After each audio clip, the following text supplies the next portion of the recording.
शहर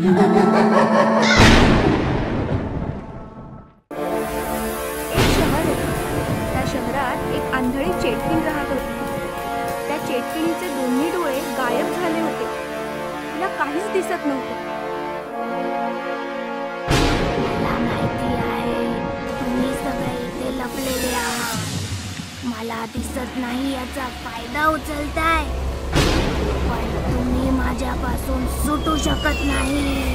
लपून बसलेले लोक ती त्यांच्या दिशेने येत असल्याचे पाहून श्वास रोखून धरतात. थरथर कापायला पळून जाण्याचा प्रयत्न करतात. काही जमिनीवर शांतपणे झोपतात. त्यातल्या एकावर चेटकिणीचा पाय पडतो. ती त्याला पकडायला गेल्यावर तो पळू लागतो. माझ्याशी हुशारी, पण मी या खेळाचा आनंद घेत आहे. मी पाहते तुम्ही किती दूर पळतात. चेटकीण धावणाऱ्या माणसाकडे हात पुढे करते. तिचा हात मोठा होऊ लागतो. तो माणूस हातातून निसटण्याचा प्रयत्न करतो, पण चेटकीण त्याला पकडते आणि स्वतःकडे ओढते. पळून चाललास कुठे? माझ्या तावडीतून सुटून तर दाखव. सोड मला, मला वाचवा, वाचवा. तुला काय हवंय? तू मला का पकडलायस? सगळ्यात आधी मी तुझे डोळे काढीन आणि स्वतःला लावीन, आणि मग तुला घरी नेऊन खाईन. चेटकीण त्या माणसाचे दोन्ही डोळे उचलून घेते. माणूस वेदनेने ओरडू लागतो. चेटकीण ते डोळे स्वतःला लावते. अरे वा, तुझे डोळे तर मस्त आहेत. मी अगदी स्पष्टपणे पाहू शकते. चल, माझ्या जेवणाची वेळ झाली आहे. चल घरी जाऊ. चेटकीण त्या माणसाला पाठीवर घरी घेऊन येते आणि खाऊन टाकते. चेटकीण तिच्या डोळ्यांनी पाहू शकत होती, परंतु एक समस्या होती. तिने लावलेले डोळे 24 तासच काम करायचे. 24 तासांनी डोळे खराब व्हायचे आणि चेटकीण पुन्हा आंधळी व्हायची. मग काय, आंधळी चेटकीण मग बाजारात यायची आणि माणसांचे डोळे फाडून पुन्हा नवीन डोळे लावायची. चेटकिणीची दहशत संपूर्ण मार्केटामध्ये पसरली आणि दुकानदारांनी मार्केट बंद करण्याचा निर्णय घेतला.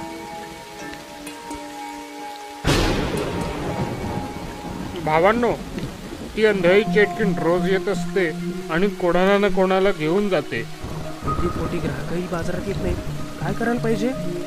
जोपर्यंत चेटकिणीला काही इलाज नाही तोपर्यंत बाजार बंद ठेवूया. होय होय, बाजार बंद ठेवूया. होय होय, बाजार बंद ठेवूया. अशा प्रकारे दुकानदारांनी बाजार बंद केल्याने संपूर्ण बाजारपेठेत शांतता पसरली.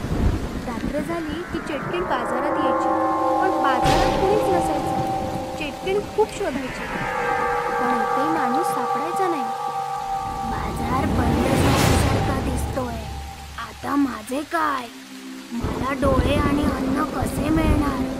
ठीक आहे, मी शोधून काढते. कोणीतरी मिळेलच. चालत चालत चेटकीण हॉस्पिटलमध्ये पोहोचते. तिला पाहून सर्व लोक इकडे तिकडे धावू लागतात. चेटकीण डॉक्टरांच्या केबिनमध्ये येते. डॉक्टर थरथर कापायला लागतात. काय हवंय तुम्हाला? मला तुझे डोळे हवे आहेत. असं म्हणत चेटकीण डॉक्टरला पकडते. मला सोड. मी तुला सोडले तर डोळे कसे मिळतील? मी देतो तुला डोळे. मी डोळ्यांचाच डॉक्टर आहे. अरे ठीक आहे, मी रोज येईन. मला 2 डोळे आणि 1 पेशंट खायला हवा आहे. जर माझ्याशी दगाबाजी केली तर माझ्यापेक्षा वाईट कोणी नाही. ठीक आहे, मला सोड. चेटकीण डॉक्टरांना सोडते.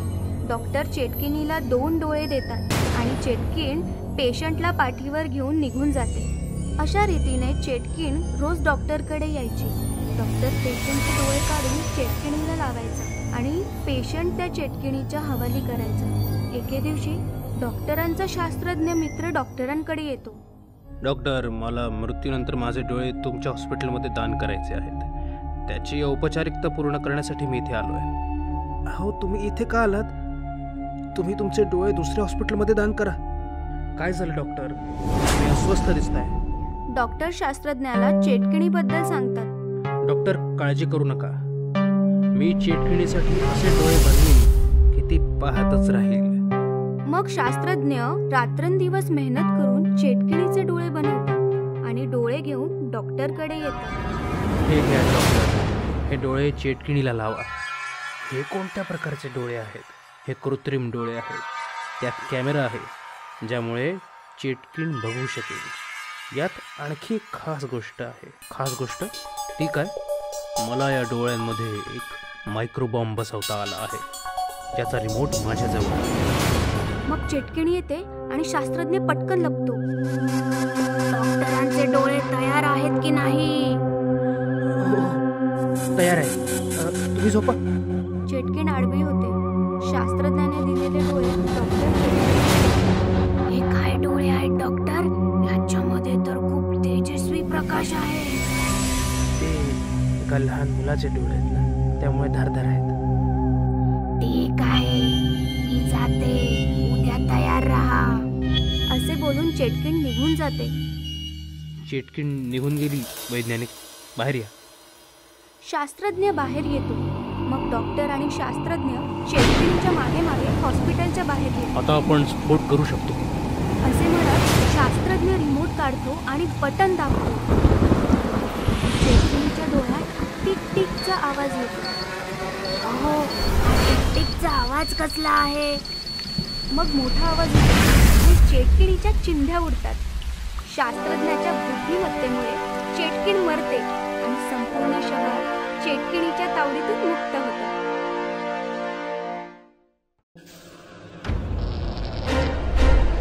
भूतनी आंटी. बऱ्याच वर्षांपूर्वी जंगलामध्ये एक ताकदवान भूतनी तिच्या मुलीसोबत राहत होती. भूतनी तिच्या मुलीची खूप काळजी घ्यायची. ती जंगलातून रोज नवनवीन प्राणी आणून तिला खाऊ घालायची. आई, हा ससा खूपच मऊ आहे, पण हा ना खूपच छोटा होता. उद्या ना तू माझ्यासाठी खूप मोठी म्हैस घेऊन ये. ठीक आहे बाळा. माझी मुलगी छोटी छोटी, म्हैस मागते मोठ मोठी. अशीच वेळ निघून गेली आणि भूतनी आता म्हातारी झाली आणि आजारी पडू लागली. आता तिच्या जागी तिची मुलगी शिकार करून आणू लागली. एके दिवशी म्हाताऱ्या भूतनीने तिच्या मुलीला सांगितलं, बाळा, आता मी जास्त दिवस जिवंत नाही राहणार, म्हणून माझी इच्छा आहे तू माझी एक शेवटची इच्छा पूर्ण कर. सांग आई. जेव्हा मी छोटीशी होते तेव्हा माझी आई माझ्यासाठी शहरातून एक जाडजूड आणि मऊ मऊ माणसाचा मुलगा खायला घेऊन आली. माझी इच्छा आहे की मरण्याच्या आधी पुन्हा एकदा मी माणसाच्या मुलाची चव घ्यावी. ठीक आहे आई, मग तुझ्या पुढच्या वाढदिवसाला आपण माणसाच्या मुलाची चव चाखू. मानवाच्या मुलाच्या शोधात भूतनी शहराच्या दिशेने निघाली. जंगलातून मी आले, शहराकडे मी जाईन. माणसाचं पोर खाऊन माझ्या आईचा वाढदिवस साजरा करीन. शहरामध्ये पोहोचून तिने बरीचशी मुलं पाहिली, पण एकही मूल तिला आवडलंच नाही. तेवढ्यात तिला समोर गट्टू दिसला. हा मुलगा तर खूप मऊ मुलायम आहे, पण हा तर खूपच हडकुळ आहे. याला तर माझी आई एकटीच खाऊन टाकेल, मग मला काय मिळणार? काही हरकत नाही, मी ह्याला खायला घालून चांगलं जाडजूड बनवेन. आणि तिने एका सुंदर आंटीचं रूप घेऊन गट्टूच्या शेजारी राहायला आली. आणि मग तिने एक दिवस गाजराचा हलवा बनवला आणि गट्टूकडे आली. मी गट्टूसाठी गाजराचा हलवा आणलाय. Thank you aunty. आता भूतनी काही ना काही निमित्ताने गट्टूला स्वादिष्ट भोजन खाऊ घालायला लागली. एवढं स्वादिष्ट भोजन खाऊन आता गट्टू देखील खूप जाडजूड झाला. भुक्या भूतनीचं जेवण जेवून गट्टू झाला जाडजूड. आता जाड्या गट्टूला खाऊन भूतनी पण होईल जाडजूड. दुसऱ्याच दिवशी भूतनी आंटीने गट्टूला सांगितलं, मी शहरापासून थोडं दूर असलेल्या रेस्टॉरंट मध्ये जेवायला जातेय.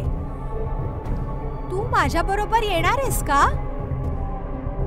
हो हो, मी तुमच्या बरोबर नक्की येईन. आणि मग भूतनीने गट्टूला सोबत घेतलं आणि जंगलाच्या दिशेने निघाली. गट्टूने जसं जंगल पाहिलं त्याने भूतनीला विचारलं, आंटी, तुम्ही मला इथे जंगलात का घेऊन आलात? तुम्ही तर म्हणाला होतात की मला रेस्टॉरंट मध्ये घेऊन जाताय. तेव्हा अचानक भूतनी तिच्या मूळ रूपात आली. तू बरंच काही खाल्लंस गट्टू. आता आमच्या खाण्याची पाळी आहे. तुम्ही तर भूतनी आंटी आहात. भूतनी गट्टूला घेऊन तिच्या आईच्या जवळ आली. आई, हे बघ, मी माणसाचं पोर घेऊन आले. याला खाण्यात तर खूप मजा येईल. ह्या दोन्ही भूतणींचं बोलणं ऐकल्यावर गट्टूला कळलं की यांच्यापासून वाचण्यासाठी त्याला काही ना काही शक्कल लढवावी लागेल. तेवढ्यात त्याला एक आयडिया सुचली. आता तुम्ही मला खायचं ठरवलेलंच आहे, तर तुम्ही मला खा. पण तुमच्यापैकी माझं काळीज कोण खाणार? असं म्हणतात माणसाच्या शरीरात काळीज सगळ्यात जास्त स्वादिष्ट असतं आणि जो ते एकदा खातो तो त्याची चव कधीच नाही विसरत. तसं तर मला वाटतं की माझं काळीज भूतनी आंटीनेच खायला पाहिजे, कारण त्यांनी खूप मेहनत केली आहे ना. नाही नाही, तुझं काळीज तर मीच खाणार, कारण माझ्या सांगण्यावरूनच तर तुझी भूतनी आंटी तुला शहरातून इथे घेऊन आलीये. पण मेहनत तर जास्त मीच केलीये ना. जेव्हा मी लहान होते तेव्हा माझ्या आईने मला मुलाचं काळीज खायला नव्हतं घातलं, म्हणून याचं काळीज तर मीच खाणार. असं कसं? मेहनत तर जास्त मी केलीये, मग याचं काळीज मीच खाणार. आणि मग बघता बघता भांडण विकोपाला गेलं. म्हाताऱ्या भूतणीने भूतणीवर खूप जोरात प्रहार केला. मग भूतणीनेही म्हाताऱ्या भूतणीला बेदम चोपलं. अशा प्रकारे दोघी आपसात भांडत मेल्या आणि गट्टू मात्र तिकडनं सुखरूप पळाला. भूतिया ढाबा. नागपूर हायवे वरनं जय आपल्या वाईफ मिथिला सोबत चालला होता. अचानक जयला एक ढाबा दिसतो. Mithila, stop the car, stop. काय झालं? तो बघ, एक ढाबा आहे. लहानपणी मी आई बाबांबरोबर कितीतरी वेळ इकडे जेवलो होतो. बऱ्याच वेळापासून हा बंद पडलाय. असं वाटतंय आता पुन्हा ओपन झालाय. चल मग जेवून घेऊया इथेच. मिथिला आणि जय ढाब्याच्या आतमध्ये जातात. ढाब्याचे दोन वेटर्स गणपत आणि संपत मिथिला आणि जयच्या जवळ येतात. काय पाहिजे तुम्हाला? तुम्ही गणपत आणि संपत आहात ना? मला माहिती आहे तुमची नावं. मी लहानपणी तुमच्या ढाब्यावर यायचो. ऑर्डर बोला. शेवभाजी घेऊन या. मिथिला, इकडची शेवभाजी खूप फेमस आहे. गणपत आणि संपत किचन मध्ये जातात. थोड्या वेळाने किचन मधून स्टीलची प्लेट घेऊन 4 माणसं बाहेर येतात. थोडीवा कस्तुराबाई, गणपत आणि संपत आणि मिथिला आणि जयला घेराव घालतात. अरे कस्तुराबाई, तुम्ही आणि तुम्ही धोंडीबा, राईट? मी तुम्हा सगळ्यांना ओळखतो यार. मला हे सांगा, इतक्या वर्षांपासून हा धाबा बंद का होता? तेव्हा चौघांनी प्लेट उचलून मिथिला आणि जयला दाखवतात आणि एकत्र विचारतात, याला ओळखता? प्लेट मध्ये एका माणसाचा चेहरा दिसतो. मिथिला आणि जय चपापतात आणि चौघांकडे पाहतात तर चौघेही भूत बनलेले असतात. जय जय चल, जय इथून चल, इथे काहीतरी गडबड आहे. ओळखता काय ह्याला? नाही ओळखलं. पण तुम्हा सर्वांना झालंय का यार? जय चल, भूत आहे ती सगळी. चौघे मिथिला आणि जयला घेराव घालतात आणि त्यांचं रक्त पिऊ लागतात. काही वेळापर्यंत त्यांच्या दोघांचे ओरडण्याचे आवाज येतात. मग शांतता पसरते. यांना ठिकाणावर लावा, कस्टमर्स येत आहेत. ढाब्यामध्ये जे कोणी कस्टमर्स यायचे त्यांची हीच अवस्था व्हायची. चौघेही कस्टमर्सना घेराव घालायचे, प्लेट उचलून एका माणसाचा चेहरा दाखवायचे आणि मग त्या कस्टमरचा खून करून त्यांचं रक्त प्यायचे. कुठलाही कस्टमर त्या प्लेटमध्ये कैद असलेल्या माणसाला ओळखायचा नाही आणि मारला जायचा. चौघेही भूत कस्टमर्सना मारायची आणि भूतिया ढाब्याचं रहस्य कधीही उलगडायचं नाही. एका रात्रीची गोष्ट आहे. राघव आणि शर्वरी हायवेवरून नागपूरच्या दिशेने चालले होते. तुझ्या पप्पानी लग्नाची परमिशन दिली, नाहीतर मी तुला पळवून नेलं असतं माहितीये. पण मी तुझ्या बरोबर कधीच पळून आले नसते. I love my dad. ओहो, राघव, मला भूक लागलीये. अच्छा बाबा, ढाब्यावर थांबूया ना कुठल्या तरी. तो बघ ढाबा. थांबव. राघव कार थांबवतो आणि दोघे धाब्यावर येतात. ब्युटिफुल. मला वाटतं खूप जुना ढाबा आहे. ऑर्डर सांगा. जे काही उपलब्ध आहे पटकन घेऊन या. गणपत आणि संपत किचन मध्ये जातात. मग चौघेही हातामध्ये प्लेट घेऊन बाहेर येतात आणि राघव आणि शर्वरीला घेराव घालतात. व्हॉट इज दिस? राघव, हे तर बाबा आहेत. हे माझे होणारे सासरेबुवा आहेत. त्यांना ताबडतोब इकडे बोलवा. हलवा समजलाय काय? नाही बोलवायचा. काय करणार तुम्ही? चौघही भूत बनतात. राघव आणि शर्वरी थरथर कापू लागतात. आम्ही सुडाच्या आगीत गेली अनेक वर्ष जळतोय. जिवंत राहायचं असेल तर बोलवा यांना. पटकन फोन कर. चल. हॅलो बाबा. बाबा, कुठे आहात तुम्ही? पटकन हायवेवरच्या ढाब्यावर या. इथले लोक आम्हाला मारून टाकतील. लवकर या बाबा. चौघही भूत राघव आणि शर्वरीला घेराव घालून बसतात. काय झालं? अजूनपर्यंत नाही आला तुझा बाप? अर्धा तास होऊन गेलाय. ते निघालेत, आता येतच असतील. आपल्याकडे जास्त वेळ नाहीये.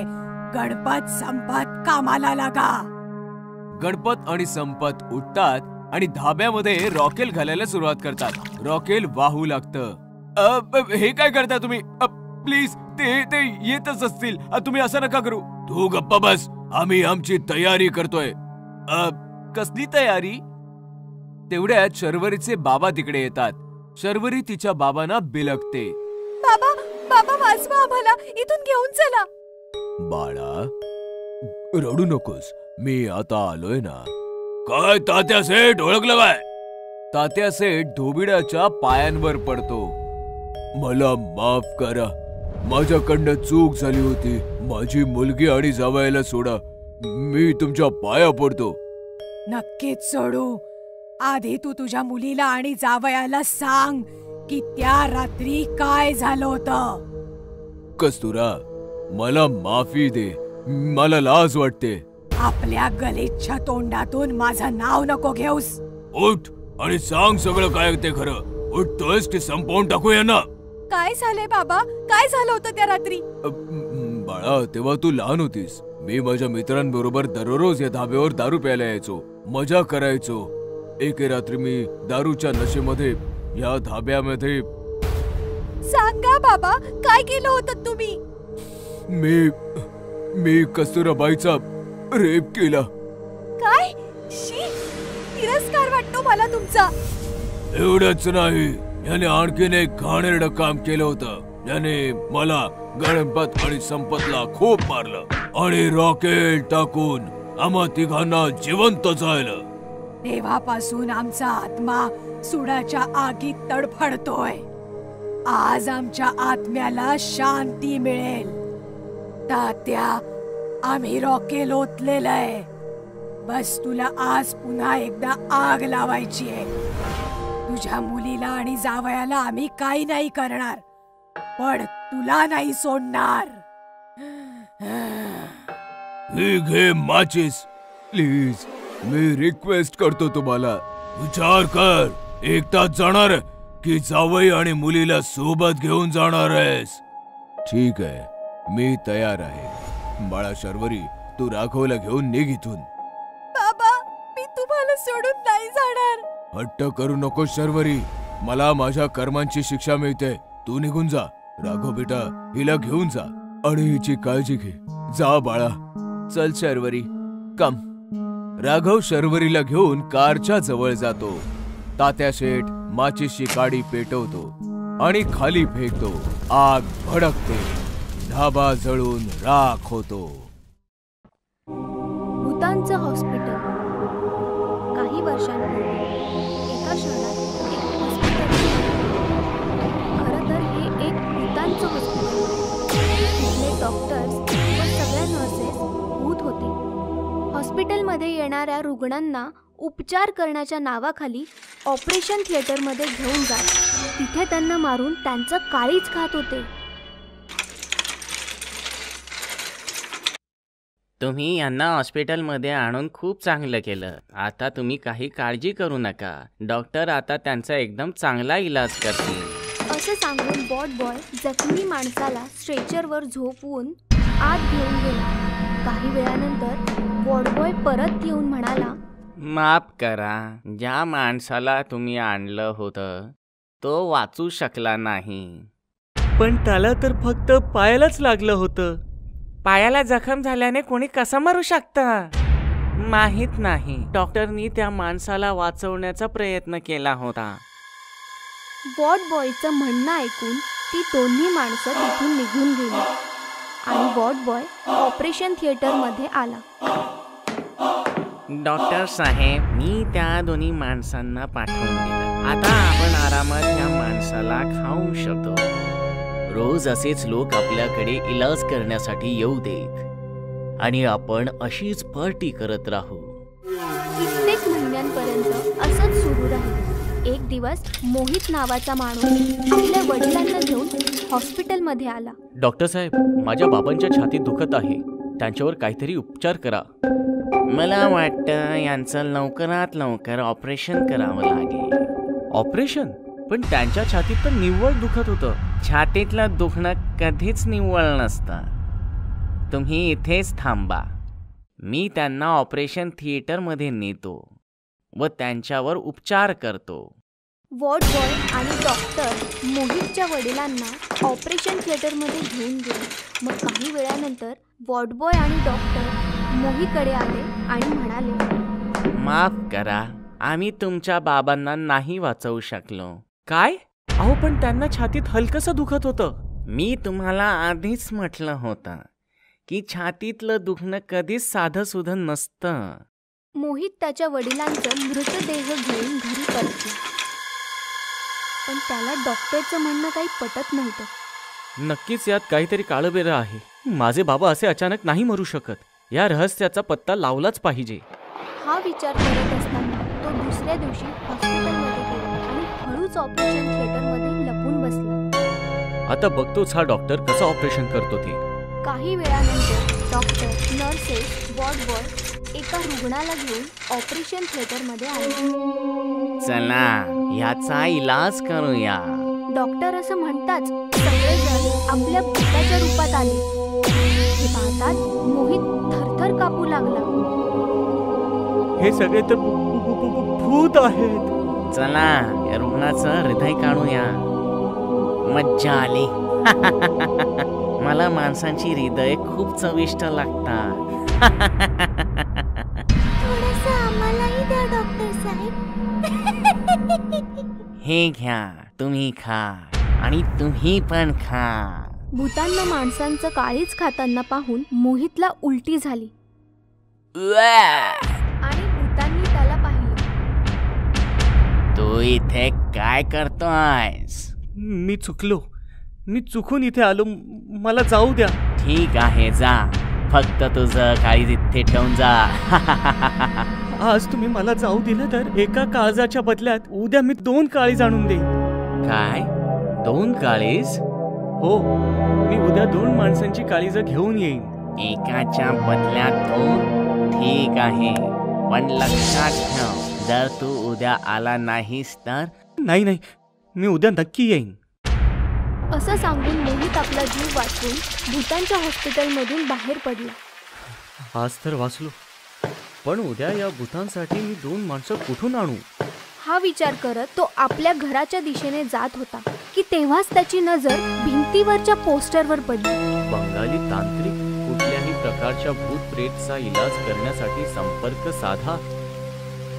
एकदा या तांत्रिकाला भेटून बघूया. मोहित या तांत्रिककडे गेला आणि त्याने त्याला सगळं सांगितलं. चिंता करू नकोस मुला, तुझी चिंता आजपासून माझी झाली. आता बघ मी या भूतांचं काय करतो ते. दुसऱ्या दिवशी मोहित भूतांच्या हॉस्पिटलमध्ये गेला. तू तर म्हणाला होतास 2 माणसांना घेऊन ये. कुठे आहे ती 2 माणसं? लवकर सांग, आम्हाला खूप भूक लागली आहे. लवकर सांग, आम्हाला खूप भूक लागली आहे. 2 माणसं नाही, पण मी तुमच्यासाठी एक खूप शक्तिशाली तांत्रिक घेऊन आलोय. तर तुम्ही आहात 4 भूत. तांत्रिक, तू आम्हाला फसवलायस, चीटिंग केलीयस. चीटिंग तर तुम्ही लोकांसोबत करता. उपचाराच्या नावाखाली त्यांचे काळीज खाता. तुम्हाला तुमच्या कर्माची फळं भोगावी लागतील. तेव्हा तांत्रिकने एक शक्तिशाली मंत्र म्हटलं. अंध तंद फंद, 4 भूत बाटलीत बंद. तांत्रिकने ते मंत्र म्हणताच ती सगळी भूतं त्या बाटलीत बंद झाली. अशा प्रकारे तांत्रिकच्या मदतीने मोहितने आपल्या वडिलांच्या मृत्यूचा सूड घेतला आणि त्या 4ही भूतांना पकडवून भूतांच्या हॉस्पिटलला कायमचे बंद करून टाकले. लॉकडाऊन मध्ये भूत. मार्च 2020 पासनं जे पहिलं लॉकडाऊन भारतात लागलं ते भलं कोण विसरू शकतं. मोठमोठ्या शहरांपासून छोट्यातले छोटी गावं आणि खेड्यांपर्यंत सर्व काही सुनसान होतं. सुनसान गल्ल्या, सुनसान रस्ते, एवढंच काय बरीच घरं देखील सुनसान झाली. ही भीतीदायक गोष्ट आहे अशाच एका सुनसान घराची, ज्याच्यामध्ये एक मुलगी होती आणि अचानक तिचं आयुष्य सुनसान बनलं. गोष्ट आहे शहागंजची. अनुजा तिचे वडील आणि काकांसोबत राहायची. तिची आई या जगात नव्हती आणि काकी पण काकांना सोडून निघून गेली होती. घरात होते फक्त 3 लोक, अनुजा, तिचे बाबा आणि काका. काका आणि बाबा मिळून ज्वेलरीचा तगडा बिझनेस करायचे. शहरामध्ये त्यांचं लांब लचक दुकान होतं. अनुजा कॉलेज स्टुडंट होती. कोरोनाचा प्रादुर्भाव वाढत गेला आणि लॉकडाऊन करावं लागलं. सर्व घरामध्ये कैद झाले. अनुजा पण आता घरातच होती, पण तिचे बाबा आणि काका बिझनेस मध्ये तोटा इच्छित नव्हते. लॉकडाऊन मध्ये पण गोडाऊन मध्ये जाऊन चोरी छुप्याने काही कामगारांसोबत काम करू लागले. अनुजाने त्यांना बरंच समजावलं, पण दोघांनी अजिबात ऐकलं नाही. जे व्हायचं होतं तेच झालं. कोण्या मजुराच्या संपर्कात आल्याने दोघेही कोरोना पॉझिटिव्ह झाले आणि प्रशासनाने त्यांना आयसोलेशन वॉर्डमध्ये पाठवलं. ॲम्ब्युलन्स आली आणि दोघांना घेऊन गेली. अनुजा बिचारी घरामध्ये एकटी अडकली. सगळं घर कसं सुनं सुनं झालंय आणि बाहेर सुद्धा कसं सुनं सुनं आहे. देव करो आणि काही वाईट प्रसंग न येऊ. आरडाओरडा केला तरी कोणी मदतीला येणार नाही. शांताबाई पण घरात कैद आहेत. त्या असत्या तर त्यांचा जरा आधार तरी वाटला असता. आता मी अख्खी रात्र एकटीने कशी काढू?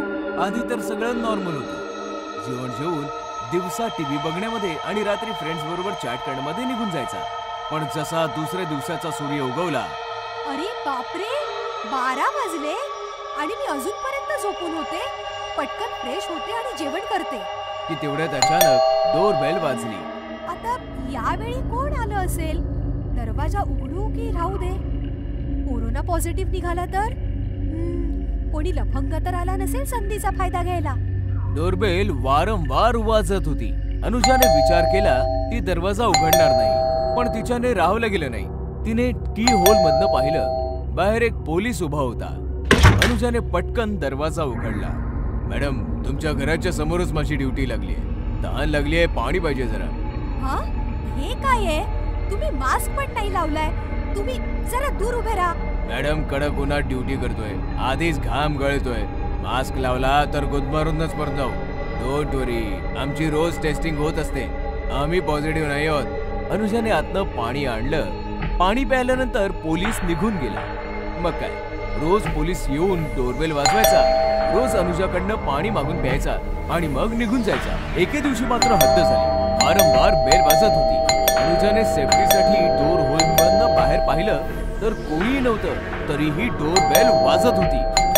हे काय? पोलीस तर नाहीये. मग ही अनुजाने जसा दरवाजा उघडला समोर तोच पोलीसवाला. मी काय थट्टाय? बेल वाजवता आणि लपून बसता. मी कुठे लपलोय? मी डोअर होल मधून पाहिलं, तुम्ही दिसला नाही कुठे. एके दिवशी कंटाळून अनुजाने पोलीस हेल्पलाईनवर कॉल केला. हॅलो मॅम, शहागंज भेंडी बाजार गल्ली नंबर 17 मधून बोलते. माझ्या घरासमोर जे पोलीस ड्युटीवर आहेत त्यांच्या पाणी पिण्याची सोय का नाही करत तुम्ही? ही जनावरं नाही, माणसं आहे. भेंडी बाजारात एकही पोलीस मला ड्युटीवर नाहीये.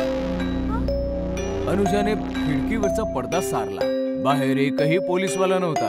अनुजा गडबडून गेली. जर कंटेनमेंट झोन असल्यामुळे भेंडी बाजार पोलिसांसाठी सुद्धा वर्जित आहे, तर मग तो कोण आहे जो रोज पाणी प्यायला येतो? नक्कीच कोणीतरी लफंग आहे. आता तर हे दार बंदच राहील. दुसऱ्या दिवशी पण बेल वाजत होती, पण अनुजाने दरवाजा उघडला नाही. दुपारपासून संध्याकाळपर्यंत बेल वाजतच होती आणि अनुजाला राग आला. मला माहितीये की तू पोलीसवाला नाहीयेस. चालता हो इथून, नाही तर पोलीस कंप्लेंट करेन. बाहेर सीसीटीव्ही लावलेला आहे, लक्षात येतंय का तुझ्या? आणि अचानकपणे डोर बेलचा आवाज बंद झाला. पण रात्री 10 वाजता असं काही घडलं.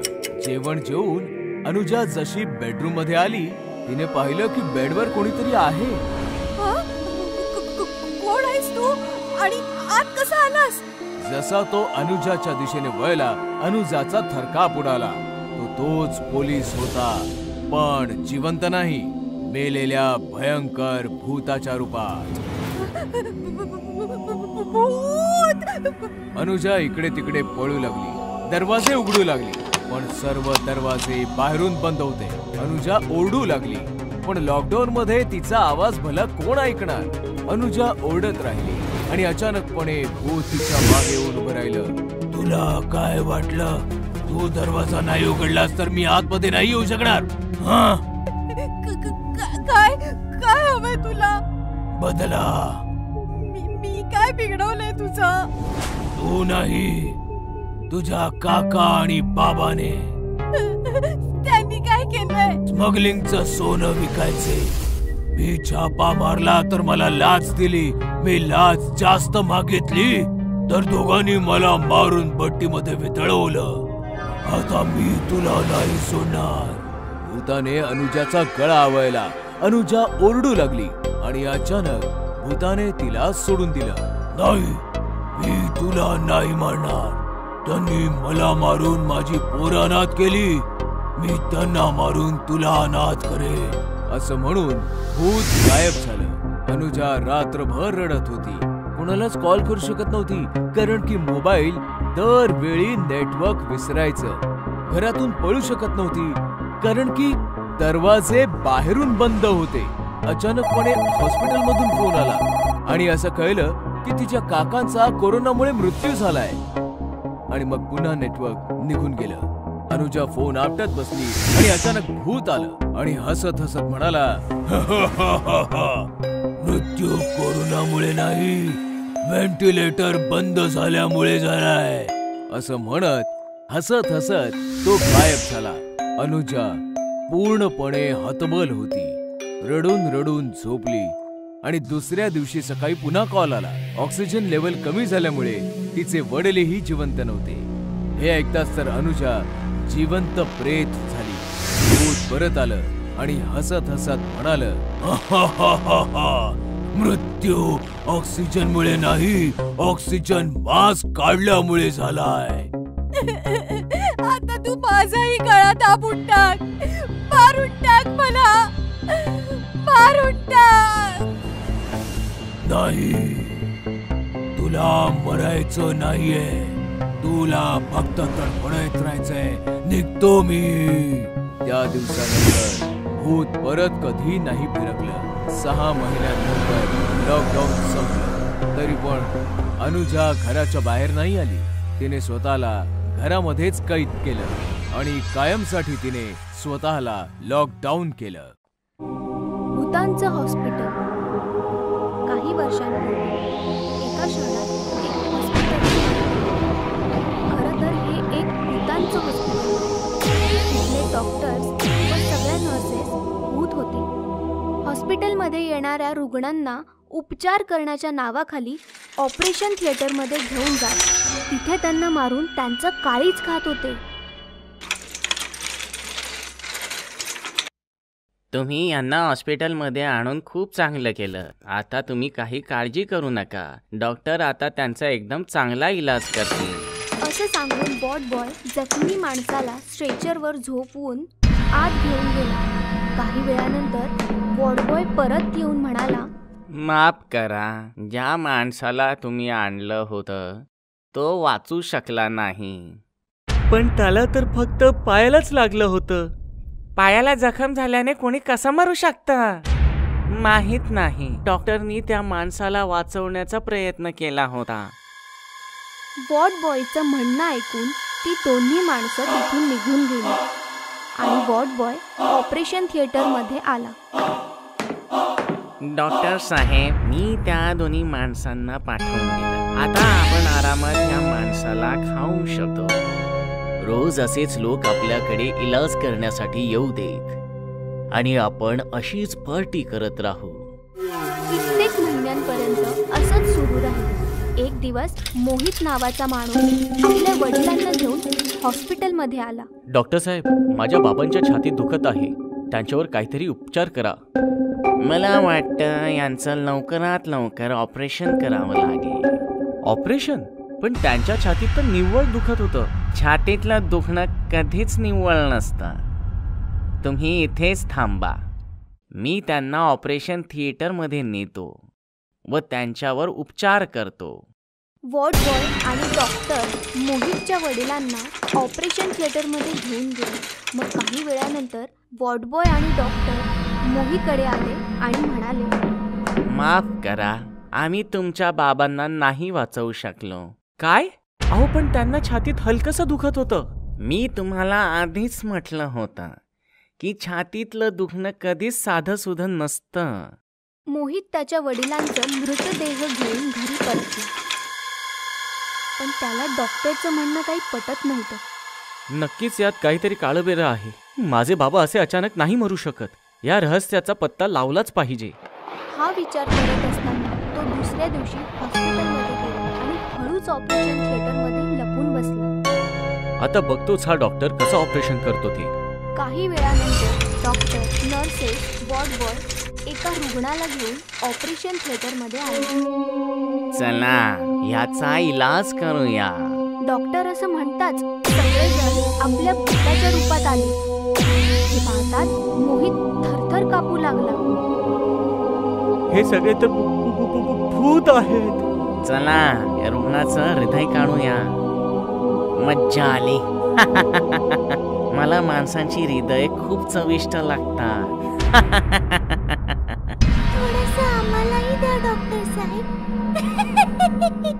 हे घ्या, तुम्ही खा आणि तुम्ही पण खा.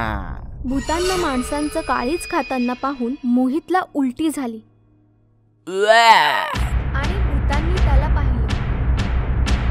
तू इथे काय करतोयस?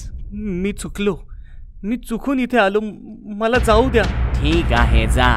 फक्त तुझं काळीज इथे ठेवून जा. आज तुम्ही मला जाऊ दिलं तर एका काळजाच्या बदल्यात उद्या मी 2 काळीज आणून देईन. काय? 2 काळीज? हो, मी उद्या 2 माणसांची काळीज घेऊन येईन. एकाच्या बदल्यात 2? ठीक आहे, पण लक्षात ठेव, जर तू उद्या आला नाहीस तर. नाही, मी उद्या नक्की येईन. असं सांगून मोहित आपला जीव वाचवून भूतांच्या हॉस्पिटलमधून बाहेर पडला. आज तर वाचलो, पण उद्या या भूतांसाठी मी 2 माणसं कुठून आणू? हा विचार करत तो आपल्या घराच्या दिशेने जात होता की तेव्हाच त्याची नजर भिंतीवरच्या पोस्टरवर पडली. बंगाली तांत्रिक, कुठल्याही प्रकारच्या भूत प्रेतचा इलाज करण्यासाठी संपर्क साधा. एकदा या तांत्रिकाला भेटून बघूया. मोहित या तांत्रिककडे गेला आणि त्याने त्याला सगळं सांगितलं. चिंता करू नकोस मुला, तुझी चिंता आजपासून माझी झाली. आता बघ मी या भूतांचं काय करतो ते. दुसऱ्या दिवशी मोहित भूतांच्या हॉस्पिटलमध्ये गेला. तू तर म्हणाला होतास 2 माणसांना घेऊन ये. कुठे आहे ती 2 माणसं? लवकर सांग, आम्हाला खूप भूक लागली आहे. लवकर सांग, आम्हाला खूप भूक लागली आहे. 2 माणसं नाही, पण मी तुमच्यासाठी एक खूप शक्तिशाली तांत्रिक घेऊन आलोय. तर तुम्ही आहात 4 भूत. तांत्रिक, तू आम्हाला फसवलायस, चीटिंग केलीयस. चिटिंग तर तुम्ही लोकांसोबत करता. उपचाराच्या नावाखाली त्यांचे काळीज खाता. तुम्हाला तुमच्या कर्माची फळं भोगावी लागतील. तेव्हा तांत्रिकने एक शक्तिशाली मंत्र म्हटलं. अंध तंद फंद, 4 भूत बाटलीत बंद. तांत्रिकने ते मंत्र म्हणताच ती सगळी भूतं त्या बाटलीत बंद झाली. अशा प्रकारे तांत्रिकच्या मदतीने मोहितने आपल्या वडिलांच्या मृत्यूचा सूड घेतला आणि त्या 4ही भूतांना पकडवून भूतांच्या हॉस्पिटलला कायमचे बंद करून टाकले. भूतनी आंटी पार्ट 2. एक छोटंसं शहर होतं. शहरामध्ये होती एक कॉलनी. नाव होतं भूतनवाडी. भूतनवाडीतील प्रत्येक आई भीतीच्या सावटाखाली जगायची, कारण की भूतनवाडीच्या एका घरामध्ये एक म्हातारी भूतणी जंगलातून राहायला आली, जी कॉलनीतील लहान लहान मुलांना पकडून सतवायची आणि त्यांना खाऊन टाकायची. भूतनी म्हातारी होती, पण काळ्या जादूमध्ये माहिर होती. ती कोणत्या तरी खूबसूरत आंटीचं रूप घ्यायची आणि मैदानात खेळणाऱ्या मुलांकडे जाऊन त्यांना भुलवून थापा मारून त्यांच्या घरी आणायची आणि मग मारून टाकायची. चल बाळा, माझ्या घरी चल, मी तुला रबडी खायला देईन. मुलंही त्या भूतणीच्या गोष्टींमध्ये अडकायची आणि तिचं बोट पकडून तिच्या घरी यायची. तिच्या घरामध्ये पाऊल ठेवताच अचानक त्या भूतणीचं रूप बदलायचं आणि तिच्या सत्य रूपात यायचं, ज्यांना बघून ती पुरं घाबरायची. मम्मी, मला वाचव, मला सोड ना. तू आंटी नाही, भूतणी आहेस. भूतणी नाही, भूतणी आंटी. खायला आला होतास रबडी, आता स्वतःच खाणं बनशील. भूतनी आंटीला पप्पी दे बरं बाळा, आणखीन किती ओरडशील. नाही, मी तुला पप्पी नाही देणार. तू फार वाईट आहेस, सोड ना मला. मम्मी, बडबड बंद कर, मला खाऊ दे तुला. चल. या प्रकारे भूतणीच्या त्या कारनाम्यांमुळे कॉलनीमध्ये हाहाकार माजला. लोक म्हाताऱ्या भूतणीकडे गेले, त्यांनी समजावलं, पण त्याने काही फरक नाही पडला. मग लोकांनी तंत्रमंत्राचा सहारा घेतला. तांत्रिकांना तिच्या घरासमोर बसवलं, पण दुष्ट भूतणीने त्यांनाही तिच्या शक्तीने पळवून लावलं आणि ती तिची मनमानी करू लागली. अशा प्रकारे कॉलनीचं नाव भूतनवाडी पडलं. बघा, जर या कॉलनीमध्ये राहायचं असेल तर मुलांना घेऊन आपल्या घरामध्ये बंद राहा, नाहीतर कॉलनी सोडा. बस फक्त आता हे 2 उपाय उरलेत आपल्याकडे. बिचारी लोक कॉलनी सोडून जातील तरी कुठे. त्यांनी त्यांचे घरचे दरवाजे कायमचे बंद केले आणि भीतीच्या सावटाखाली जगू लागले. लोकांच्या सतर्कतेमुळे भूतणी पण त्रासू लागली, कारण की ती अजून म्हातारी होऊ लागली आणि तिला खाणं मिळणंही कठीण झालं होतं. हे काय, लोकांनी तर दारं बंद करून घेतलीत. आता मी कशी जगणार? मला वाटतं आता पुन्हा जंगलचा रस्ता धरावा लागेल. तेव्हा भूतनीने पाहिलं की एक बाई तिच्या गोलमटोल मुलासोबत येत होती. अरे वा, बहुतेक करून कॉलनीत नवीन राहायला आलेत. मुलगा पण अगदी फुग्यासारखा फुगलेला दिसतोय. इथे सर्व घरांचे दरवाजे बंद बघून मुलगा त्रासला. मम्मी, काय रे गोलू? माझा फ्रेंड म्हणत होता की चांगली कॉलनी आहे, पण इथे तर सर्व दरवाजे बंद आहेत. एकही मुलगा दिसत नाहीये. आता मी खेळणार कोणासोबत? तेव्हा भूतनी रूप बदलून त्यांच्या समोर उभी राहिली. तुमचं स्वागत आहे आमच्या कॉलनीमध्ये. थंडीमुळे लोकांनी दारं बंद करून ठेवली. अरे वा, तुमचा मुलगा तर अगदी माझ्या मोलू सारखा आहे. माझा मोलू आत्ताच मैदानात खेळायला गेलाय. मैदानाचं नाव ऐकताच गोलू खुश झाला. थोडा वेळ गप्पा झाल्यानंतर मुलगा आणि आई निघून गेले आणि भूतनी खुश झाली. आज तर पार्टी करणार मी. थोड्या वेळानंतर फुटबॉल हातात घेऊन गोलू मैदानात पोहोचला. तेव्हा त्याने पाहिलं मैदानात त्याच्या वयाचा एवढा मुलगा खेळत होता. हे बघून गोलू खुश झाला. तू मोलू आहेस ना? माझं नाव गोलू आहे. माझ्यासोबत खेळशील का? नक्की खेळेन मी. मग काय, बराच वेळ दोघे खेळत होते आणि खेळता खेळता ते थकले. खूप घाम झालाय आणि आता तहान पण लागली आहे. मग चल माझ्या घरी पाणी पिऊन येऊया. तुझं घर जवळच आहे ना. तुझी मम्मी भेटली होती मला. चला जाऊया आपण. गोलू मोलूच्या मागे मागे त्याच्या घरापाशी पोहोचला तेव्हा भूतनी आंटी बनून घरापाशी उभी होती. ये बाळा. गोलू मोलू सोबत जसा त्याच्या घराच्या आतमध्ये गेला, घराचा दरवाजा बंद झाला आणि मोलू पण गायब झाला. मोलू कुठे आहेस तू? घरात यावा गोलू म्हणून पाठवून दिला मी नकली मोलू. भूतनीचं भयानक रूप बघून गोलू कापू लागला. वाचवा वाचवा मम्मी. प्यायला आला होतास पाणी, आता माझी तहान भागवशील. भूतनी आंटीला पप्पी देऊन टाक, आता आणखीन किती ओरडशील. प्लीज मला नका मारू. मी माझ्या मम्मीचा एकुलता एक मुलगा आहे. आईचा एकुलता एक मुलगा, जसा कापूस हलका फुलका, कचा कचा चावून टाकीन. हाती लागला एक कवळा मुलगा. असं म्हणताच भूतनी गोलूच्या दिशेने सरकू लागले आणि गोलू मागे मागे सरकू लागला. जसं भूतनीने गोलूला टच केलं, तिला विजेचा करंट लागला आणि ती जळू लागली. हे माझ्यासोबत काय होतंय? तेवढ्यात गोलूची आई तिकडे आली. अगदी बरोबर होतंय. तुला काय वाटलं मी तुला ओळखलं नाही? तुझ्यासारख्या शेकडो भूतनी पाहिल्यात मी. पण मी जळते कशी काय? कारण गोलूच्या गळ्यात त्याच्या आजीने दिलेला ताईत आहे. तुझ्यासारख्या हजारो भूतनी एक होऊन जरी आल्या ना तरी त्या जळून भस्म होतील इतकी शक्ती आहे या ताईतामध्ये. चल गोलू. असं म्हणताच मम्मी गोलूला घेऊन निघाली आणि भूतनी आंटी तडपून तडपून राग झाली. मग काय, मग तर कॉलनीचे सर्व दरवाजे गोलू आणि त्याच्या आईच्या स्वागतासाठी उघडे झाले. नवरी बनली डायन पार्ट 2. गोष्ट आहे अमेठीची. मालती तिचा जवान मुलगा रघु सोबत राहायची. मालती विधवा होती आणि तिने एकटीनेच रघुचं पालन पोषण केलं होतं. तरी पण रघुला मालती आवडत नव्हती. याच गोष्टीमुळे मालती दिवस रात्र दुःखी असायची. कुठे चाललायस रघु? मी कुठे जाईन, तुला त्याचं काय? तू तुझ्या लिमिट मध्ये राहा. खरं तर मालती रघुची खरी आई नव्हती, ती सावत्र आई होती. रघु 5 वर्षांचा होता तेव्हा त्याची आई वारली आणि त्याच्या बेवड्या बापाने मालतीशी लग्न करून तिला घरी आणलं. पती बेवडा होता, पैशांची चणचण होती, म्हणूनच सुरुवातीला मालतीने रघुचं फार पालन पोषण नाही केलं. याच गोष्टीचा फायदा उचलून रघुच्या आत्याने रघुचे कान भरले.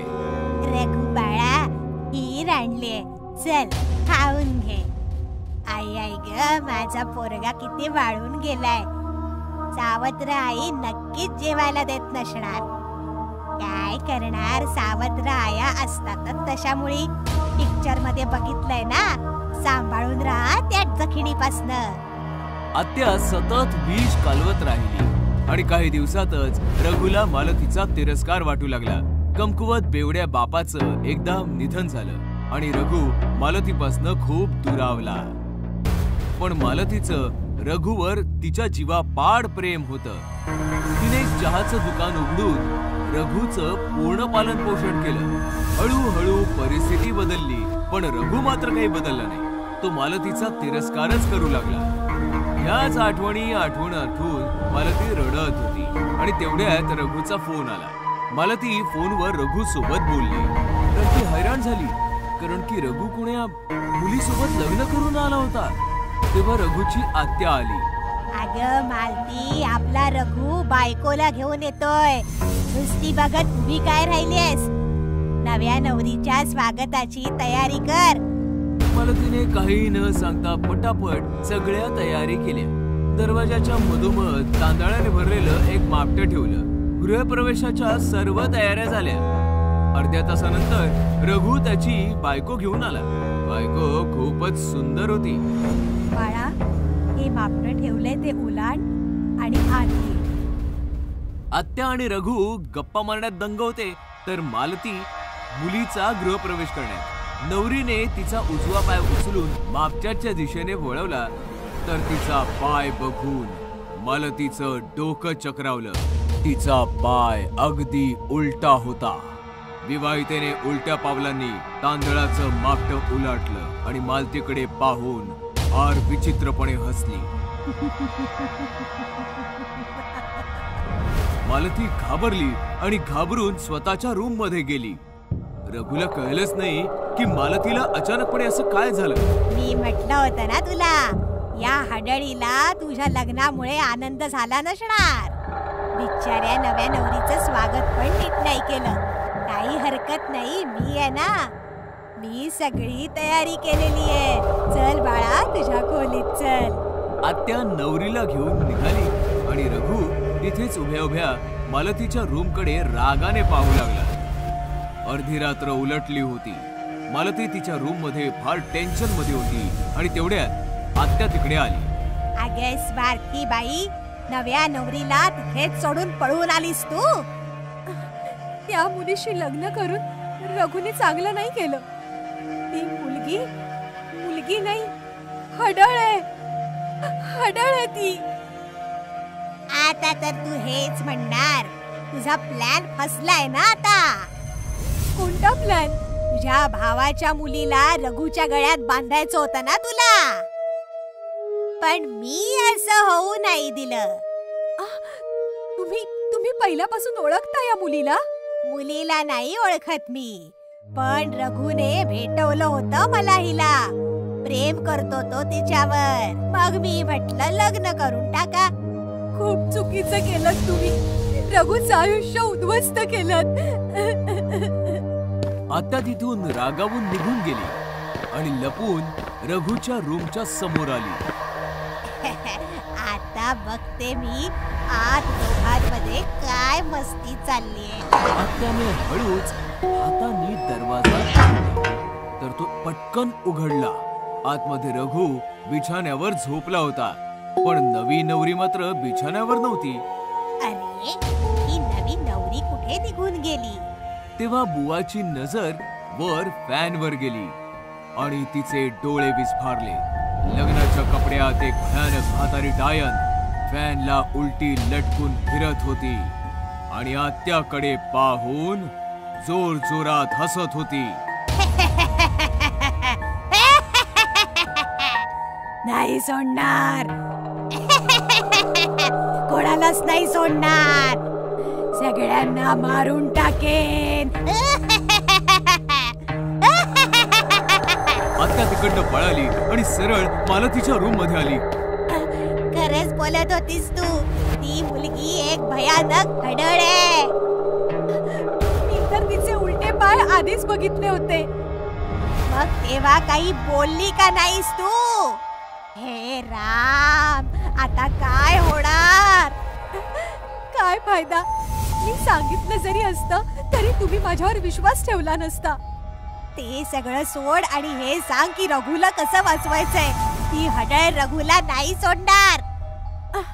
तुम्ही काळजी नका करू, मी अजून जिवंत आहे. तुम्ही चला, माझ्या बरोबर चला. आत्या आणि मालती पळत पळत रघुच्या रूम मध्ये गेल्या तर डायन रघुच्या छातीवर बसून त्याला चावत होती. रघु जोर जोरात ओरडत होता. लग्न करायचंय, मधुचंद्र करायचंय. बघ तू, आता बघच मी तुला कसं उद्ध्वस्त करून टाकते. आत्या वाचव, मला वाचव, आत्या. ते दृश्य फारच भयानक आणि विचित्र होतं. आत्या ते दृश्य बघून मागे झाली आणि रूमचा दरवाजा बाहेरनं बंद करून स्वतःच्या घरी पळाली. आत्या, आत्या वाचव. तुझी आत्या तर पळून गेली रघु, पण तुझी आई आहे. घाबरू नकोस रघु. डायनने रघुला सोडलं आणि ती उलट्या पावलांनी चालत मालतीच्या दिशेने वळाली. आई सांभाळ, ती तुझ्या दिशेने येते. रघुच्या तोंडून पहिल्यांदा आई शब्द ऐकून मालतीमध्ये जणू 10 हत्तींचं बळ आणि खूप सारी ताकद आली. डायनने तिच्यावर उडी मारली आणि मालतीने फार बहादुरीने तिला चकमा दिला आणि स्वतःला वाचवलं आणि पटकन डायनचे पाय पकडून तिला उलट लटकवलं. डायन तडफडू लागली, जोर जोरात किंचाळू लागली. सोडा मला, मारून टाकीन सगळ्यांना. सोडा. रघु पळून जा, रघु पळून जा. रघु सुरी घेऊन ये, सुरी घेऊन ये रघु. नाही आई, मी तुला सोडून कुठेच नाही जाणार. नाही बाळा पळून जा. मी हिला आता आणखी नाही सांभाळू शकत. हडळीची ताकद तिच्या पायांमध्ये असते. मला हिचे पाय कापून टाकायचे. हे ऐकताच डायन अजून जोरात किंचाळली. पाय कापू नकोस, पाय नको कापूस माझे, पाय नको कापूस. रघुला समजलं आणि आत्याने बाहेरून बंद केलेला दरवाजा आतून तोडून एक सुरी घेऊन आला. रघुने पटकन डायनचे दोन्ही पाय कापले. डायन कोण्या जनावरासारखी जोरात किंचाळली आणि शांत झाली. डायन मेली होती. मालतीने पटकन डायनचं शरीर जमिनीवर सोडलं. रघुने पटकन त्याच्या आईला मिठी मारली आणि माय लेक हमसून हमसून रडू लागली. रघु, रघु.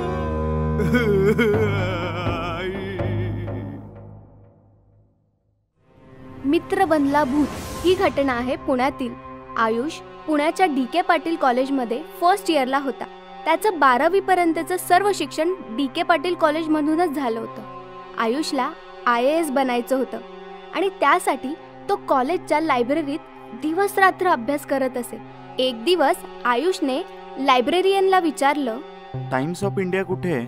मला सापडत नाहीये. बहुतेक कोणीतरी घेऊन गेलं असेल. आयुषला आश्चर्य वाटलं, कारण त्याच्याशिवाय कॉलेजमध्ये दुसरं कोणी टाइम्स ऑफ इंडिया वाचणारे नव्हते. आयुषने दुसरे वर्तमानपत्र घेतले आणि आपल्या जागेवर जाऊन तो बसला. तितक्यात त्याचं लक्ष त्याच्या बाजूला बसलेल्या मुलाकडे गेलं. तो टाइम्स ऑफ इंडिया वाचत होता. आयुषने त्याला विचारलं, IAS ची तयारी करतोयस का? होय. तुझं नाव काय आहे? मेहुल. मी फर्स्ट इयर शिकतोय. अरे, आपण तर क्लासमेट्स आहोत, पण तुला याआधी नाही पाहिलं. 12वी पर्यंत कुठे शिकलास? याच कॉलेजमध्ये होतो. मी पाहिलंय तुला. काय बोलतोस काय? मी तर तुला नाही कधी पाहिलं. अशा प्रकारे दोघेही खूप गप्पा मारू लागले. त्यांच्यात मैत्री झाली आणि आता ते दिवस रात्र एकत्र लायब्ररीत येऊन वाचन करू लागले. एक दिवस आयुष कॉलेज कॅन्टीनमध्ये त्याची मैत्रीण नेहा आणि वरुण सोबत होता. काय लायब्ररीत दिवस रात्र अभ्यास करतोस? एकट्याला कंटाळा नाही का येत? मी एकटा थोडी असतो. माझ्यासोबत मेहुल देखील असतो. कोण मेहुल? अरे, तो जो माझ्या शेजारी बसतो. अगं, आपलाच क्लासमेट आहे. माझ्यासोबत प्रत्येक लेक्चर अटेंड करतो. मी तर तुझ्यासोबत कुठल्या मेहुलला नाही पाहिलं. काय बोलतेस काय? थांब, मी आत्ताच त्याला बोलवतो. आयुषने मेहुलला फोन लावला, पण त्याचा फोन स्विच ऑफ येत होता. आयुषला टेन्शन आलं. नेहा त्याला म्हणाली, ठीक आहे बाबा, असेल कोणी मेहुल. असे माझं लक्ष मेहुलवर नाही, वरुणवर आहे. असं म्हणत नेहाने वरुणला मिठी मारली आणि आयुषला देखील मोकळं वाटलं. एकदा रात्री आयुष आणि मेहुल लायब्ररीत अभ्यास करत होते. खूप रात्र झाली होती. लायब्रेरियनला झोप आली आणि तो आयुषला म्हणाला, आयुष, आता लायब्ररी तूच सांभाळ. मी निघतो. तुझं झालं तर खाली शिपायाला टाळं लावायला सांग. लायब्रेरियन निघून गेला आणि आयुष मेहुल सोबत पुस्तक वाचण्यात गुंग झाला. वाचता वाचता आयुषचं लक्ष मेहुलच्या पुस्तकांवर गेलं. तेव्हा त्याला धक्काच बसला, कारण त्याचं पुस्तक कोरं होतं. आयुषने मेहुलचं पुस्तक हिसकावून घेतलं. त्या पुस्तकांची पाने पलटली तर त्यावर एक अक्षर देखील नव्हते. पुस्तक तर पूर्ण कोरं आहे आणि तू गेल्या 2 महिन्यांपासून हे पुस्तक घेऊन बसलायस. अरे, चक्कर काय मित्रा? असं म्हणत आयुषने आपल्या बाजूला पाहिले तर मेहुल तिथे नव्हता. ते पाहून आयुष घाबरला. मेहुल, कुठं अदृश्य झालास? नेहा पण म्हणत होती तिने मेहुलला कधी पाहिलं नाही. लायब्ररियन पण लायब्ररीची जबाबदारी माझ्यावर सोपवून गेलाय. तो मेहुलला सुद्धा बोलू शकला असता. या लोकांनी मेहुलला कधी पाहिलं नाहीये का? मेहुल खरंच नाहीये का? हे पुस्तक, मेहुलचे अचानक गायब होणं, हे सर्व काय आहे? अचानक लायब्ररीची लाईट गेली आणि आयुष अजूनच घाबरला. त्याने डोळे बंद केले आणि लाईट येण्याची वाट पाहू लागला. अचानक लाईट आली आणि आयुष खुश झाला. त्याने डोळे उघडले. पाहतो तर काय, त्याच्या बाजूला मेहुलचं भूत बसलेलं होतं. मेहुल, हे सर्व काय आहे? मेहुल नाही, मेहुलचं भूत. आणि तू हे जे काही पाहतोयस त्यालाही दुसरं तिसरं कोणी नाही, तूच जबाबदार आहेस. मी काय केलं? तू माझं आयुष्य उद्ध्वस्त केलंस. आठव 1 वर्षापूर्वीची 12वीची परीक्षा. तू एका मुलाला कॉपी करताना पकडलं होतंस. हे ऐकून आयुष 1 वर्ष मागे गेला. तेव्हा त्याला बायोलॉजीच्या परीक्षेचा दिवस आठवला. सर, हा मुलगा कॉपी करतोय. ए चल उभा राहा. Sir sorry, extremely sorry sir. 2 मिनिटाच्या आत इथून बाहेर निघ, नाहीतर HSC एक्झाम मधून रस्टिकेट केलं जाईल. तुला माहितीये का, एक्झाम हॉल मधून बाहेर आल्यावर मी काय केलं तुला कसं कळणार? तू तर पेपर लिहिण्यात बिझी होतास. मी बिल्डिंग वरून उडी मारून जीव दिला आणि आता तुला मारायला आलोय. हे बघ मेहुल, मान्य आहे चूक माझी आहे, पण तू पण चुकीचा होतास. कॉपी करत होतास. चीटिंग चुकीचीच आहे ना? नाही, आता मी जे करणार आहे ते चुकीचं आहे. हे ऐकून आयुष घाबरला. काय करणार आहेस तू? मेहुलने आयुषचा गळा पकडला आणि त्याने त्याला खिडकीतून बाहेर फेकून दिलं. आयुष लायब्ररीच्या 5व्या मजल्यावरून पडून मरून गेला आणि मेहुल खिडकीतून त्याला बघून हसू लागला. इंग्रजी हडळ. ही कहाणी आहे इंग्लंडच्या लंडन शहराच्या जवळ असलेल्या छोट्याशा गाव पॅरिपोनाची. पॅरिपोना घनदाट जंगल आणि डोंगरांनी वेढलेलं एक सुंदर गाव होतं. जशी परदेशी माणसं भारत फिरायला येतात, तशीच भारतीय लोक सुद्धा परदेश बघायला जातात. असेच काही मित्र लंडन बघण्यासाठी पहिल्यांदा इंग्लंडला गेले. त्यांच्यामध्ये राजू पण होता. उंच उंच डोंगरांवर फिरणं आणि घनदाट जंगलांमध्ये रात्रभर निशाचरासारखं फिरणं राजूला खूप आवडायचं. 15 दिवस राजू मित्रांसोबत लंडन फिरत होता. त्यांनी एक गाईडही केला होता. तो त्यांना शहराची माहिती देत होता. 15 दिवसातच राजू लंडन फिरून खूप बोर झाला. यार माधव, मी खूप बोर झालोय यार. चल ना डोंगरात आणि जंगलांमध्ये जाऊया, धमाल करूया, मजा येईल. मी तर एक गाव पण सर्च केलंय. जास्त दूर नाहीये पॅरिपोना. पॅरिपोनाचं नाव ऐकताच तो इंग्रजी गाईड दचकला. न्यू न्यू पॅरिपोना न्यू. आता याला काय झालं यार? म्हणजे हा आता आपल्याला पॅरिपोना नाही फिरवणार? नाही यार, याने तर आधीच सांगितलं होतं ना हा शहराच्या बाहेर नाही जाणार म्हणून. आणि पॅरिपोना तर अजिबातच नाही. असं काय आहे पॅरिपोना मध्ये? डोंगर आणि घनदाट जंगलांनी वेढलेलं एक सुंदर गाव आहे. याचं सोडा, तुम्ही तरी याल ना माझ्यासोबत? नाही यार, आतापर्यंत फक्त शहरच फिरलोय. या शहराची चव चाखणं अजून बाकी आहे. तुला कळतंय ना? पॅरिपोना विषयी राजूच्या मनामध्ये अजूनच उत्सुकता निर्माण होऊ लागली आणि तो एकटाच ट्रेन मध्ये बसून निघून गेला. जेव्हा तो निघाला तेव्हा रात्र होती. पॅरिपोनाला पोहोचला तेव्हा खूप रात्र झाली होती.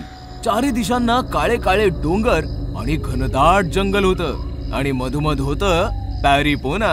हे पाहताच राजूचं मन सुखावून गेलं. अरे वा, फार मजा येणार आहे. कारण की गावकरी थकून भागून जेवून आता आराम करत असतील नाही. रात्रभर जंगल आणि डोंगरांचा आस्वाद घेतो, सकाळी सकाळी गावात जाईन. राजूने टॉर्च काढला आणि जंगलात फिरू लागला. जंगलामध्ये भयंकर श्वापद होती, पण राजूला सवय होती स्वतःला वाचवत जंगलामधनं चालत चालत डोंगराच्या माथ्यावर पोहोचला. राजूला तहान लागली होती खूप आणि त्याच्याजवळ पाणीही उरलं नव्हतं. उफ, थकलो रे बुवा. हा डोंगर जरा जास्तच टफ आहे. इथे कुठे पाणी मिळालं असतं ना तर फार बरं झालं असतं. असं म्हणताच राजू टॉर्च फिरवू लागला की अचानकपणे अंधारात एका कोपऱ्यात बसलेली म्हातारी दिसली आणि राजू घाबरला. कोण आहे तिकडे? डोंट वरी, मी सॅनिट आहे. इथेच डोंगरावर राहते. तुला पाणी पाहिजे ना? पाण्याचं नाव ऐकताच राजू धावत पळत त्या म्हातारीकडे गेला आणि तिच्याकडनं पाणी घेऊन त्याने प्यायला. तुम्हाला मराठी पण येतं? हो, तुझ्यासारखे बरेच इंडियन्स येतात. मी त्यांचे प्रश्न ऐकून ऐकून मराठी शिकले. प्रश्न ऐकून? खूपच थंडी आहे ना, विस्की पिणार का तू? हे ऐकून तर राजूच्या मनात गुलाब फुलू लागले. हो, नक्की पिन. मग ये माझ्या मागे. राजू सॅनिटाच्या मागे मागे एका झोपडीमध्ये गेला, ज्याचं छत नव्हतं. डोक्यावर चंद्र लटकत होता. अजबच झोपडी आहे ही. तेव्हा राजूची नजर लाकडाच्या पिंपावर गेली. वाटतंय की ह्याच्यामध्ये विस्की आहे. राजूने इकडे तिकडे पाहिलं, पण सॅनिटा नव्हती कुठेच. वाटतंय की काही कामनिमित्त बाहेर गेली असावी. मी विस्की तरी पिऊन घेतो. जसं राजूने पिंपाचं झाकण उघडलं, तो अवाकच झाला, कारण की त्याच्यामध्ये विस्की नाही, एक भयंकर विलायती हडळ बसली होती. राजू घाबरला. हडळ हसत हसत बाहेर आली. सॅनिटा, सॅनिटा. अरे वीड्या, मीच तर सॅनिटा आहे. तुला फसवून इकडे घेऊन आले. पण असं का? कारण मी उपाशी आहे. मला तुला खायचंय. आता कळलं मला. गाईड पॅरिपोनाला यायचं का नाही म्हणत होता. प्लीज मला सोड, मला सोड ना. नक्कीच तुला सुटायची संधी मी नक्कीच देईन. तू मला एक प्रश्न विचार. मी जर बरोबर उत्तर दिलं तर तू मरशील. मला उत्तर नाही आलं तर मी जळून जाईन आणि तू वाचशील. विचार, किती कठीण प्रश्न विचारायचा आहे तो विचार. पण एक लक्षात ठेव, प्रश्न एकच विचारायचाय. राजू कोंडीत सापडला. त्याला कळत नव्हतं की कोणता प्रश्न विचारला जावा जो सर्वात कठीण असेल आणि ज्याचं उत्तर त्या हडळीला येत नसावं. अरे देवा, कुठे अडकलोय मी ह्या. अशा कठीण प्रसंगी सोपं काम पण कठीण होऊन जातं आणि हिने तर प्रसंगच अजून कठीण केलाय. म्हणजे कठीण प्रश्नाचं उत्तर देणं हिच्यासाठी सोपं आहे. राजू संकटात सापडलाय हे बघून ती हडळ जोर जोरात हसू लागली. तिच्या जोर जोराच्या हसण्याच्या आवाजाने ते डोंगरही थरथर कापू लागले, ज्यामुळे तेही थरथरू लागले. काय झालं? प्रश्नाचं उत्तर नाही, प्रश्न विचारायला सांगितलाय. तो सुद्धा सगळ्यात कठीण प्रश्न, जो तुझा जीव वाचवू शकेल. चेहरा तर असा केलाय जसं काही मीच तुला एखादा प्रश्न विचारलाय. विचार तर करू दे. कर कर, पटकन विचार कर. मला खूप भूक लागलीये. भूक तर मला पण लागलीये, पण माझा जीव वाचला तर मी खाईन ना. विचार कर राजू, लवकर विचार कर. अशा प्रकारे राजूने बराच वेळ आपलं डोकं खाजवलं, पण त्याला एकही कठीण प्रश्न सुचला नाही. त्याच्या डोक्यामध्ये प्रश्न तर भरपूर होते, परंतु प्रश्न तर भरपूर आहेत, पण ही हडळ पटकन त्याचं उत्तर देईल आणि मला माझा जीव गमवावा लागेल. नाही नाही नाही, फालतू प्रश्न विचारून कोंबड्यासारखं हलाल नाही व्हायचंय मला. कोंबडीचं अंड. अचानकपणे राजू जोराने ओरडला. मिळाला, प्रश्न सापडला. हे ऐकताच हडळ खुश झाली. अच्छा, मला पण बघू दे किती कठीण प्रश्न आहे. जो कोणी या झोपडीत आलाय तो झोपडीच्या बाहेर नाही गेला, एवढं लक्षात ठेव. चल विचार. मी तुला जो प्रश्न विचारणार आहे ना, तो मी लहानपणापासूनच ऐकतोय, पण कोणी याचं उत्तर नाही देऊ शकलं. याचं खरं उत्तर जगातला कोणी माणूस नाही देऊ शकत. अरे तर मग पटकन विचार ना. प्रश्न हा आहे की आधी कोंबडी आली की अंड? आधी कोंबडी आली की आधी अंड? कोंबडी, अंड, नाही, अंड, कोंबडी, अंड, कोंबडी, अंड, कोंबडी, नाही, नाही. अशा प्रकारे हडळ अंड आणि कोंबडी करत राहिली आणि प्रश्नामध्ये गुरफटून गेली. थोड्या वेळाने अचानकपणे ती हडळ जळू लागली आणि बघता बघता ती हडळ जळून भस्म झाली. म्हटलं होतं ना मी, या प्रश्नाचं उत्तर आजपर्यंत कोणी नाही देऊ शकलंय. अशा प्रकारे राजूने आपल्या प्रश्नाने आणि सोबतच अख्ख्या पॅरिपोनाला हडळीच्या जाचातून मुक्त केलं.